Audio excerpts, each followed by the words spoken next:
business. On the other side of our studio, revved up, ready to go, James Creedon with Media Watch. Good evening, sir. Hi, Mark. Reaction across social media to Emmanuel Macron meeting with His Holiness Pope Francis.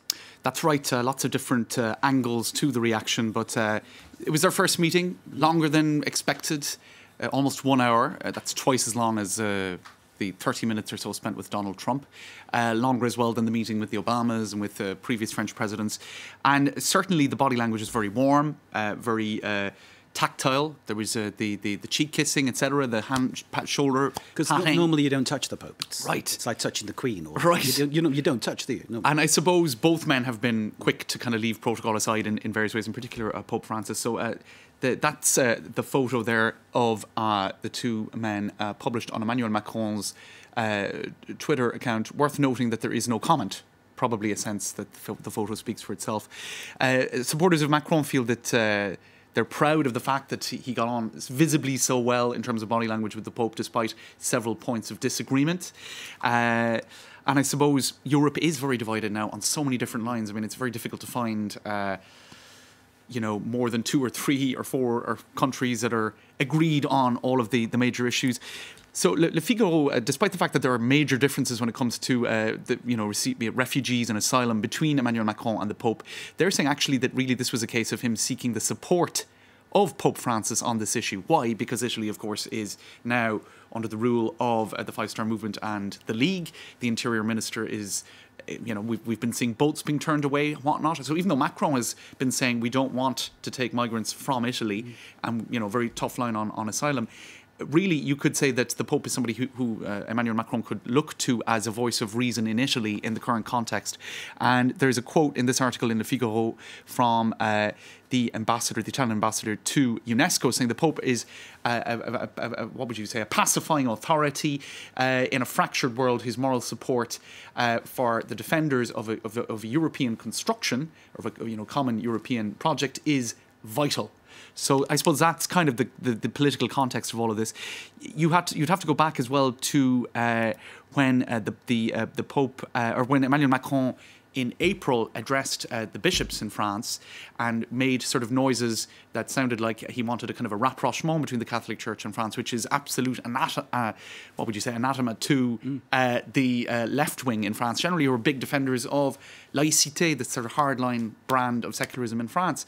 Very criticised as a meeting, but it is Emmanuel Macron doing what he does, being trying to walk that middle line, trying to appeal to the right wing, trying to appeal to the left wing. So this is him trying to kind of please the Catholics and the right wing. Ideas and policies from everywhere. It's interesting though, since the meeting, there's been an announcement by Macron that there will be some migrants taken from that ship in the Mediterranean, which is docked in Malta, and France willing to take some. But that might have been a response to criticism from the man you were talking about earlier, Matteo Salvini, the far-right interior minister, who said, all right, France complaining about this, why don't they take some migrants? So, right.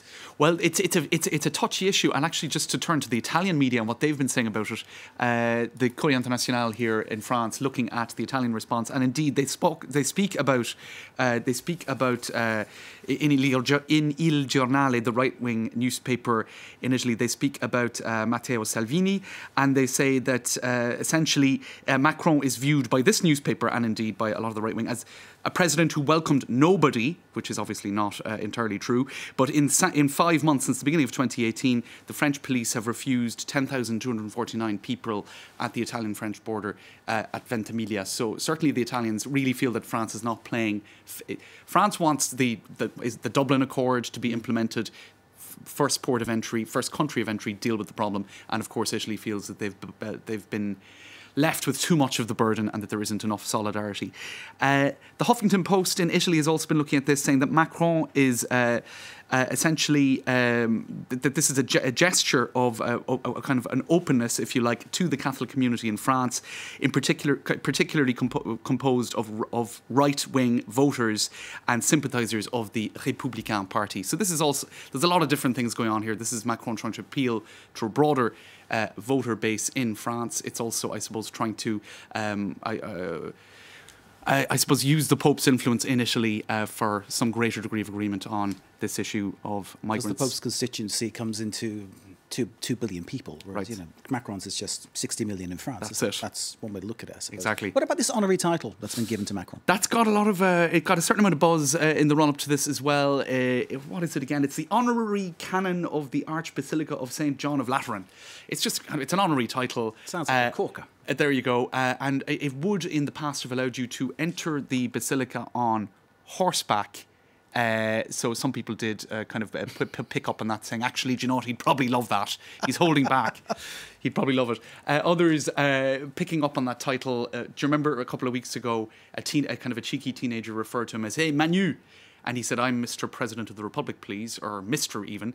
And so some saying here, well, now he'll be telling that cheeky teenager, I'm the honorary canon arch of the Archbasilica of St. John Lateran, which he probably won't.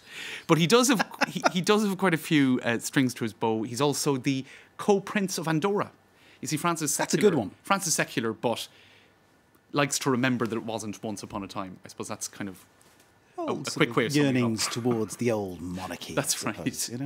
Bank holidays on Christian holidays and all that kind of stuff. Yeah, I'm sure the descendants of the king still exist in France, don't they? The left-wingers don't like it, and they were complaining about that. They said he shouldn't have accepted that. They don't like not being in power most of all, I imagine. Well, elections coming up. Well, not for another while. Some James, kind of election or other. Thank you very much indeed. James Crew, Media Watch, Kate with the Business. Thank you too. Thanks to all of you for watching. Stay with us here. More to come live from Paris.